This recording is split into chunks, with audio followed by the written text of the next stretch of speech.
Hi, this is Dr. Stanley Kim, hematologist in Claremont, California. Today, we will discuss chronic myeloid leukemia. Patients with chronic myeloid leukemia used to have only one treatment option for long-term survival, that is bone marrow transplantation. But it is harsh and a difficult therapy. Thank God, now we have a tyrosine kinase inhibitors. The first tyrosine kinase inhibitor, Gleevec, was introduced about 20 years ago. Since then, we have even more potent second generations like Sprycel, Tasigna, or Boosleaf. With this tyrosine kinase inhibitor therapy, many patients enjoy almost normal lifespan, but they come with some problems. The cost is enormous, and the patient has to take it every day indefinitely. It comes with some side effects as well. So some patients who've been on this medicine for many years and in remission stop taking these drugs and see what happened. Surprisingly, almost half of these patients stayed in remission without cancer coming back for 2, 3, 4, 5, even 6, 7 years. So we are cautiously hoping that some patients may be cured with this tremendous new medicine. Let's discuss more in detail, and thank you for watching. Chronic myeloid leukemia, CML, is also called as chronic myelogenous or chronic granulocytic leukemia. All these blood cells are originated from blood stem cell, which give rise to myeloid stem cell and the lymphoid stem cells. Most of those cells are from this myeloid stem cell, but the lymphocytes are from lymphoid stem cells. So now we understand that those myeloid leukemia originates from somewhere in this myeloid family. It's acquired genetic disease associated with the chromosome translocation between number 9 and 22. The translocation of chromosome number 9 and 22 forms an abnormal chromosome called the Philadelphia chromosome, the cause of CML. We have 23 pairs of chromosome, total number of 46. In chromosome 9, there is a ABL1 gene, we call it ABL1 gene, in the long arm. And in chromosome 22, the BCR gene. These chromosomes like each other and they swap their long arms. And the ABL gene is moved to the chromosome 22 just next to the BCR, forming BCR-ABL1 fusion gene. As a result, you can see the Philadelphia chromosome having those BCR and ABL1 fusion gene. And this fusion gene produced the abnormal protein called tyrosine kinase, which actually promotes the CML. Up to 50% of patients are asymptomatic at the time of diagnosis. But as disease progresses, the patients feel fatigue, have weight loss, excessive sweating. Big spleen is pretty common, causing abdominal pain or fullness. Bone pain or tenderness as the leukemia cells expanding in the bone marrow. Of course, we expect the high white blood cells and the high platelets and the anemia. Sometimes they develop gout because of rapid cell turnover. How to make a diagnosis of CML? It's not that difficult. The CBC will show high white blood cell counts, and the blood smear examination under microscope will show many neutrophils and some premature granulocytes. Look at this myeloblast, promyelocyte, myelocyte, metamyelocytes. Leukocyte alkaline phosphatase level is low in CML, but high in leukemioid reaction or polycythemia vera. To confirm the diagnosis, we need to detect the Philadelphia chromosome in cytogenetics or BCR-ABL1 fusion gene by FISH or polymerase chain reaction. Let's look at the real Philadelphia chromosome. In these 23 pairs of human chromosomes, you can find number 22. The left one is the normal one, and the right one is the short and small chromosome 22, which is the Philadelphia chromosome. About 95% CML patients have Philadelphia chromosomes. But more sensitive FISH or PCR tests may detect those BCR-ABL1 positive cells in those remaining 5% of Philadelphia negative CML patients. The Philadelphia chromosomes are seen in 20% of acute lymphoblastic leukemia and the 2% of acute myeloblastic leukemia. The FISH stands for fluorescent in situ hybridization. The cells are treated with the probes having fluorescent labeled dyes and examined under the microscope. Look at this drawing. In normal cells, having ABL1 gene is labeled with the blue fluorescent dye and the BCR with the red fluorescent dye. And you can see those cells having BCR or ABL genes. In CML patients, you can see the BCR-ABL fusion gene here. RT-qPCR, quantitative reverse transcriptase polymerase chain reaction, is the very sensitive test. By quantifying the BCR-ABL messenger RNA transcripts, we can monitor disease response after treatment. Please look at this drawing. Basically, it counts the number of messenger RNA having BCR-ABL1 transcripts.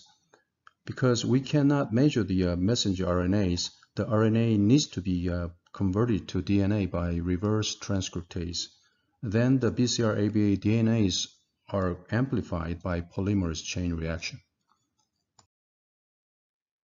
The CML has three phases: chronic phase, accelerated phase, and the blastic phase. Most patients stay in the chronic phase for a long time. Myeloblast is less than 10% in this case. In accelerated phase, the myeloblast rise to 10 to 19%, and you can see the white blood cells are increasing, and the spleen gets bigger, and they're not responding well to the TKIs. In blastic phase, it's like acute leukemia. The myeloblast is over 20%. 70% of blastic crisis develop to acute myeloblastic, and the 30% to acute lymphoblastic leukemia. Tyrosine kinase inhibitors, TKI, revolutionized the treatment of CML.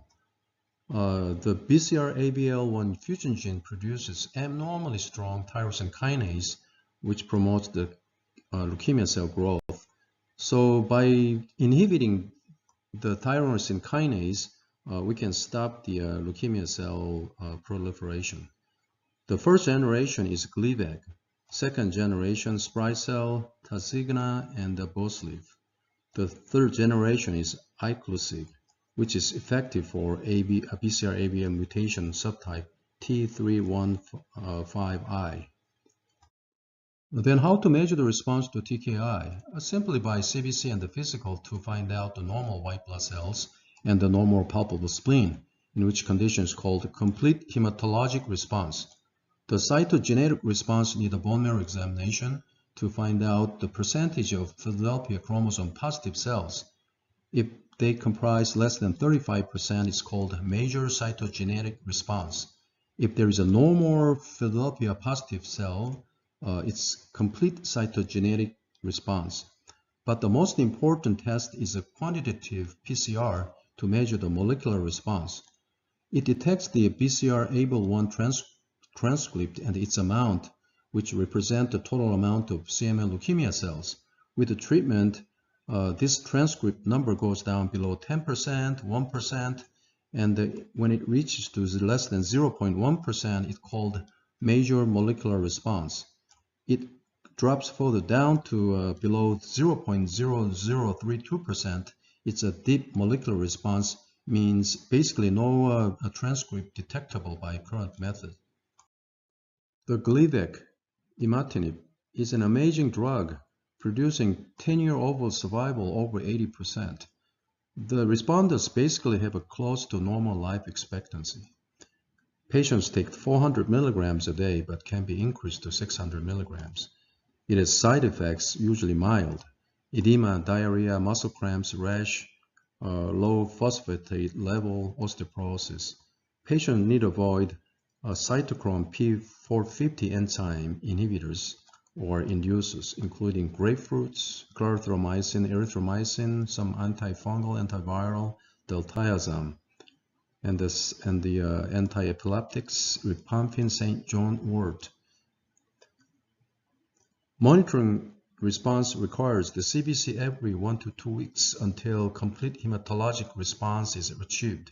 Then we do the quantitative PCR every 3 months. For the optimal response, we expect the molecular response less than 10% or major cytogenetic response at 3 months after the therapy.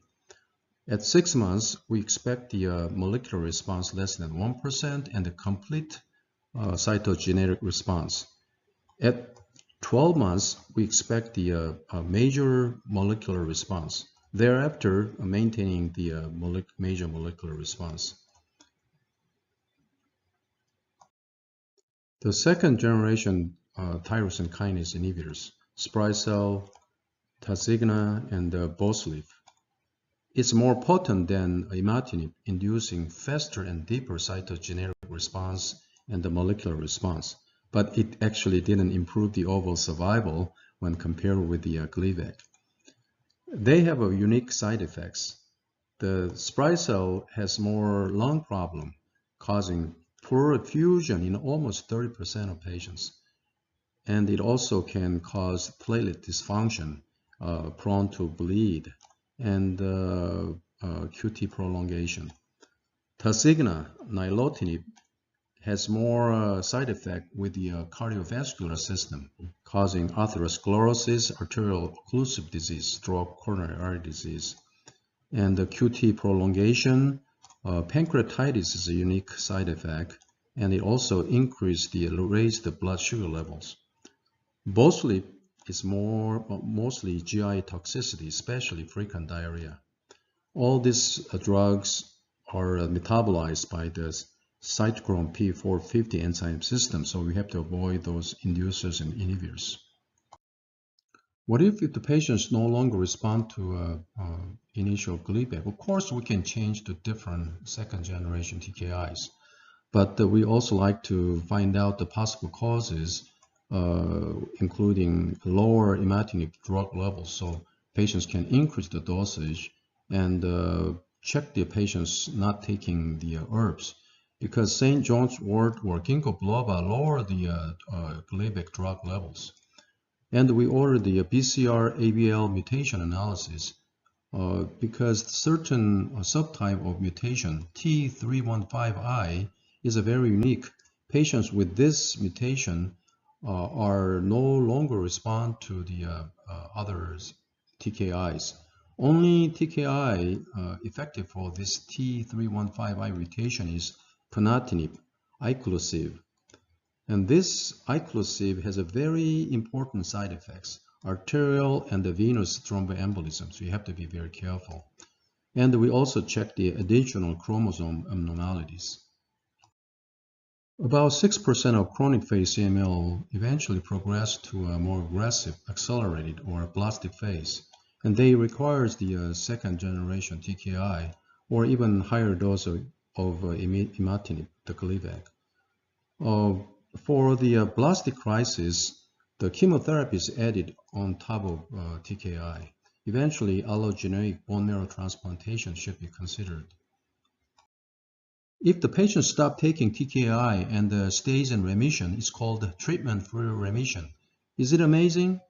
But not everybody can stop taking TKI. The eligibility includes adult patients chronic phase on TKI therapy for at least 3 years, who achieved a deep molecular response for over 2 years, who are willing to have a close monitoring with a frequent PCR test. Amazingly, 50% stays in remission after stopping TKI for 2 years or even longer. Even they lose their major molecular response, they always can reinitiate TKI, and then almost all patients re-achieve the deep molecular response. The TKI withdrawal symptoms include a mild musculoskeletal pain. In 2017, FDA approved Tasigna for TFR. If those patients who stop taking TKIs and never have this CML recurred, does it mean the cure? Thank you for watching.